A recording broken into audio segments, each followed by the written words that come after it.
जय हिंद मित्रांनो, आपल्या Shivarth D classes या यूट्यूब चॅनलला मी सर्वांचं स्वागत करतो. आपण पुणे शहर पोलीस भरती 2026चा जो की 22 मार्च रोजी झालेला पेपर आहे, तो आपण या ठिकाणी जी या विषयातील महत्त्वाचे काही प्रश्न पाहणार आहोत. त्याचं विश्लेषण बघूया आपण. तर पहिला प्रश्न आहे या ठिकाणी, खालीलपैकी कोणता पर्याय बरोबर नाही, अशा संदर्भात हा प्रश्न आहे. तर त्यामध्ये आपल्याला लक्षात घ्यायचं आहे गॅस्ट्रिन, जठर, त्याचबरोबर ड्युक्रिटिन, आद्यांत्र, त्याचबरोबर एंटेरोक्रिनिन, यकृत आणि सोमॅटोस्टॅटिन, स्वादुपिंड. म्हणजे या ठिकाणी या जे काय असणारे महत्त्वाचे अवयव आहेत आणि त्यामधून जे काय स्रवणारे महत्त्वाचे जे काय विकर आहेत ते आपल्याला दिलेले आहेत, एन्झाईम्स आहेत ते दिलेले आहेत आपल्याला. तर यामध्ये लक्षात घ्या, जी काय बरोबर पर्याय नाही तो आपल्याला या ठिकाणी बघायचा आहे. तर सी हे आपल्या या प्रश्नाचे योग्य उत्तर असणार आहे. तर यकृतातून आपल्याला पित्तरस जी की बाईल ज्यूस महत्त्वाचं दिसून येतं स्रवताना. बाकीचे ए, बी आणि डी हे बरोबर आहेत. पुढचा प्रश्न आहे, खालीलपैकी कोणत्या अवयव व कर्करोगाचे नाव बरोबर नाही? तर त्वचेचा मेलानोमा बरोबर आहे. यकृताचा त्या ठिकाणी हेपॅटोमा हा कर्करोग असतो, बरोबर आहे. त्याचबरोबर या ठिकाणी लक्षात घ्या, जे काही कास्तीचा असणारा कोंड्रोमा हा सुद्धा बरोबर आहे पर्याय. आणि डी आहे हाडांचा लायपोमा किंवा लिम्फोमा म्हणून सुद्धा ओळखलं जातं त्याला. तर या ठिकाणी बघा, हाडाचा जो काही कर्करोग आहे त्याला आपण ऑस्टिओसार्कोमा म्हणतो. तर बघा या ठिकाणी ही जी काय असणारा लिम्फोमा आहे तो म्हणजेच की बघा मेदऊतीचा असणारा हा कर्करोग म्हणून ओळखला जातो साधारणतः. यावरती प्रश्न बघा महत्त्वाचा आहे हा. तर हाडांचा कर्करोग हा ऑस्टिओसार्कोमा असतो, लक्षात घ्या. म्हणजेच की आपलं योग्य उत्तर काय असणार आहे? तर पर्याय डी. त्याच्यानंतर पुढचा प्रश्न आहे, भारताची पहिली बुलेट ट्रेन कोणत्या दोन शहराला जोडणार आहे? तर त्यामध्ये आपल्याला लक्षात घ्यायचं आहे, ए मुंबई पुणे, बी मुंबई अहमदाबाद. त्याच्यानंतरचा असणार आहे मुंबई दिल्ली आणि डी मुंबई नागपूर. तर यामध्ये आपलं जे काय योग्य उत्तर असणार आहे ते म्हणजेच की मुंबई अहमदाबाद या दोन शहरांना जोडणार आहे. आणि यासाठी जपान या देशाचं सहकार्य महत्त्वाचं होतं बुलेट ट्रेन प्रकल्पासाठी. लक्षात घ्या, IMP क्वेश्चन असणार आहे. पुढचा प्रश्न आपण या ठिकाणी बघूया. एक महत्त्वाचा बघा प्रश्न असणार आहे, जो की भूगोलमधून आलेला प्रश्न पाहायला मिळतो. प्रश्न सोपाही आहे, परंतु जर स्टडी नसेल तर तितका अवघडसुद्धा असणारा हा प्रश्न असणार आहे. तर या ठिकाणी आपल्याला बघा काय म्हटलं गेलेलं आहे, तर खालीलपैकी कोणता पर्याय बरोबर नाही, अशा स्वरूपात हा प्रश्न विचारला गेलेला आहे. तर बघूया आपण नेमकं प्रश्न काय म्हणतंय. तर लक्षात घ्या, मूळ खडक ग्रॅनाइट, रूपांतरित खडक आहे नीस. बी आहे मूळ खडक कोळसा, रूपांतरित खडक आहे हिरा. त्याच्यानंतर जे काही असणारा सी पर्याय आहे पंकाश्म, मूळ खडक आहे, रूपांतरित खडक आहे स्लेट. त्याच्यानंतर मूळ खडक आहे डी बेसॉल्ट आणि रूपांतरित खडक आहे संगमरवर. तर यामध्ये आपल्याला पर्याय कोणता बरोबर नाही हे आपल्याला लक्षात घ्यायचं आहे. म्हणजे चुकीचा पर्याय कोणता असणार आहे? तर डी हे आपल्या या प्रश्नाचे योग्य उत्तर असेल. मित्रांनो, बेसॉल्ट या मूळ खडकाचा जो काय असणारा रूपांतरित खडक आहे त्याला आपण ॲम्फिबोलाइट या नावाने ओळखतो. आणि संगमरवर बघा या ठिकाणी जे काही मूळ खडक असणार आहे त्याचं चुनखडीच्या रूपांतरणातून बघा मूळ खडक चुनखडी आणि त्याच्या माध्यमातून पुढे रूपांतरित खडक बनतो तो संगमरवर बनतो. तर आपलं डी हे चौथ्या प्रश्नाचं उत्तर असणार आहे. आणि पाचवा प्रश्न असेल, महाराष्ट्र पोलीसचे सर्वोच्च पद कोणते आहे? तर या प्रश्नाचं योग्य उत्तर बघा आपण डायरेक्ट बघूया. तर सी DGP. बघा या ठिकाणी डायरेक्टर जनरल ऑफ पोलीस म्हणजेच की पोलीस महासंचालक हे पद असणार आहे. पुढचा प्रश्न बघूया आपण मित्रांनो. 6व्या क्रमांकाचा प्रश्न असणार आहे आपल्या या व्हिडिओमधला. तर प्रश्न काय म्हणतोय बघा, ANTFचे फुल फॉर्म काय आहे? बघा महत्त्वाचा प्रश्न असणार आहे. तर बघूया आपण.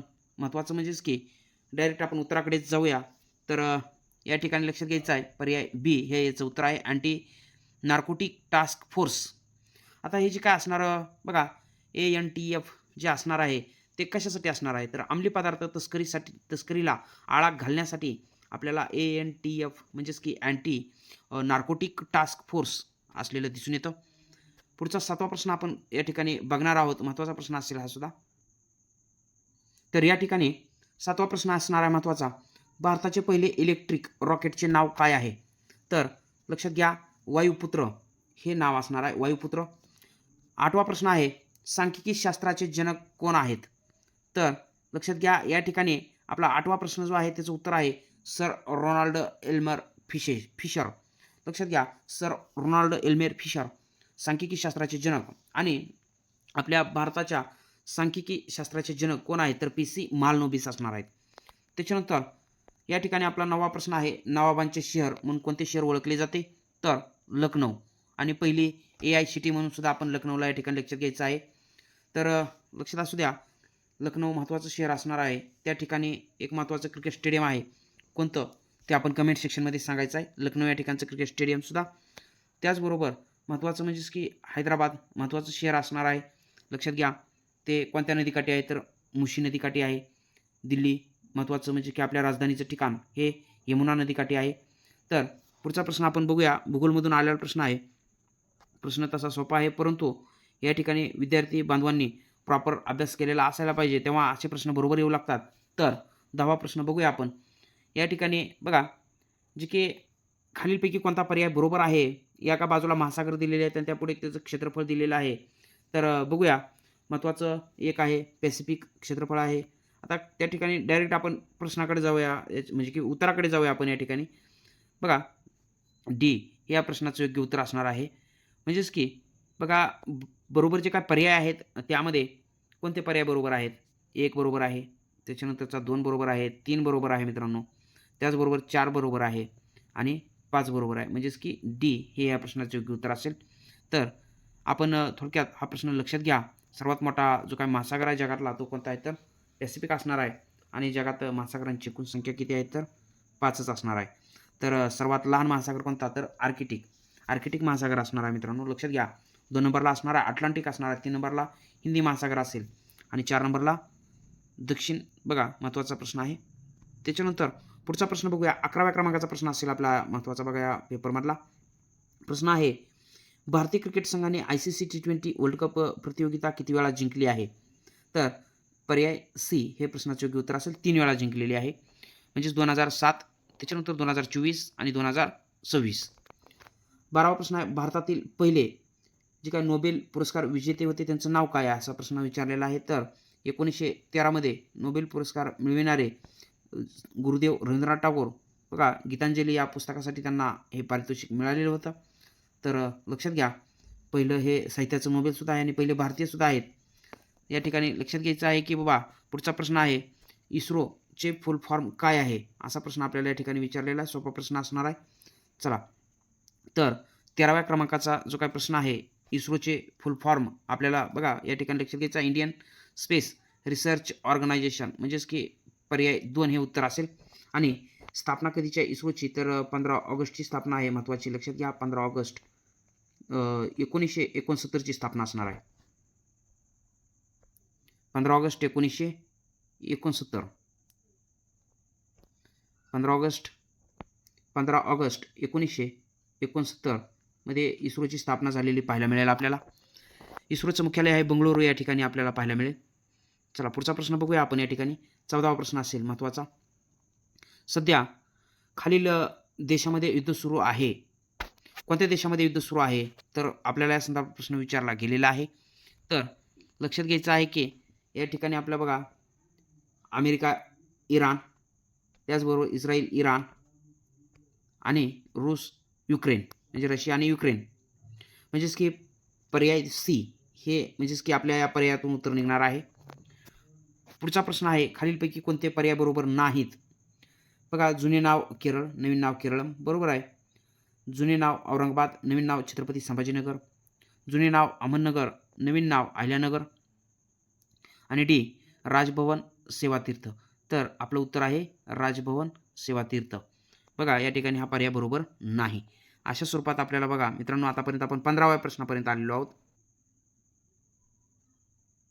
पुढचा प्रश्न आहे 16व्या क्रमांकाचा. महाराष्ट्र राज्याचा जो काही राज्य मासा कोणता आहे असा प्रश्न विचारलेला आहे आपल्याला. तर सिल्वर पापलेट हा महाराष्ट्राचा बघा त्या ठिकाणी असणारा राज्य मासा असणार आहे. महाराष्ट्र पोलीस दिन कधी साजरा केला जातो तर या प्रश्नाचं योग्य उत्तर आपल्याला या ठिकाणी लक्षात घ्यायचं आहे. 2 जानेवारी 1961 रोजी पंडित जवाहरलाल नेहरू यांनी महाराष्ट्र पोलीसला ध्वज सुपूर्द केला आणि त्या ठिकाणी महत्त्वाचं म्हणजेच की 2 जानेवारी महाराष्ट्र पोलीस दिन म्हणून साजरा केला जातो. 18वा प्रश्न आहे, विमानातील ब्लॅक बॉक्स हा कोणत्या रंगाचा असतो. प्रश्न खूप महत्त्वाचा आहे मित्रांनो, या ठिकाणी लक्षात घ्या. तर हा ऑरेंज कलरचा आपल्याला पाहायला मिळतो ब्लॅक बॉक्स विमानाचा.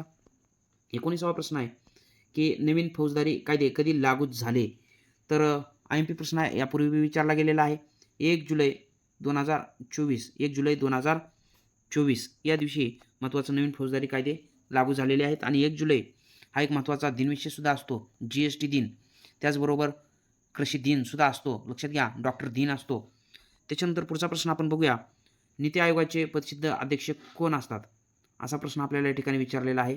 नीती आयोगाचे पदसिद्ध अध्यक्ष हे पंतप्रधान असतात. लक्षात घ्या, सध्या नरेंद्र मोदी हे नीती आयोगाचे कोण असतील तर अध्यक्ष असतील. पुढचा प्रश्न आहे, छत्रपती शिवाजी महाराज यांच्यावर ग्रंथ लिहिणारा पहिला युरोपियन लेखक कोणत्या देशाचा होता?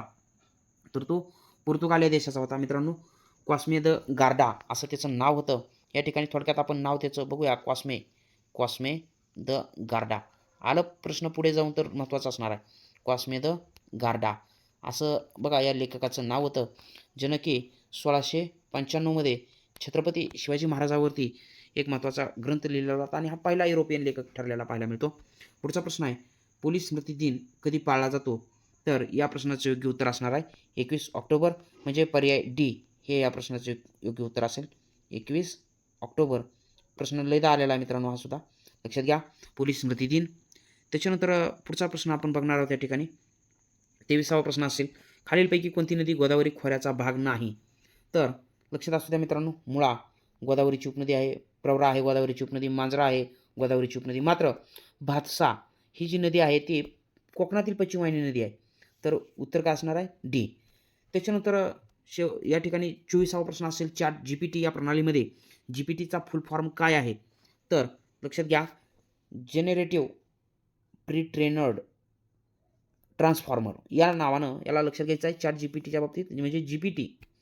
त्याच्यानंतर शेवटचा प्रश्न असेल बघा, महात्मा फुलेंच्या सत्यशोधक समाजाने कशाविरुद्ध आवाज उठविला? तर सामाजिक गुलामगिरी हे या प्रश्नाचं योग्य उत्तर असणार आहे. सत्यशोधक समाजाने बघा सामाजिक गुलामगिरीविरुद्ध आवाज उठविलेला पाहायला मिळेल आपल्याला. तर मित्रांनो, हे होते महत्त्वाचे आपले जे की बघा पुणे शहर पोलीस भरती 2026 22 मार्च रोजी झालेल्या पेपरमधील जे की सामान्य ज्ञान GKचे प्रश्न. तर आपण हा व्हिडिओ आपल्या मित्रापर्यंत शेअर करा आणि व्हिडिओला जास्तीत जास्त लाईक करून आपण जर माझ्या चॅनलला नवीन असाल तर चॅनलला सबस्क्राईब करा. भेटूया पुढच्याच अशा महत्त्वाच्या व्हिडिओसह. तोपर्यंत धन्यवाद. जय हिंद, वंदे मातरम.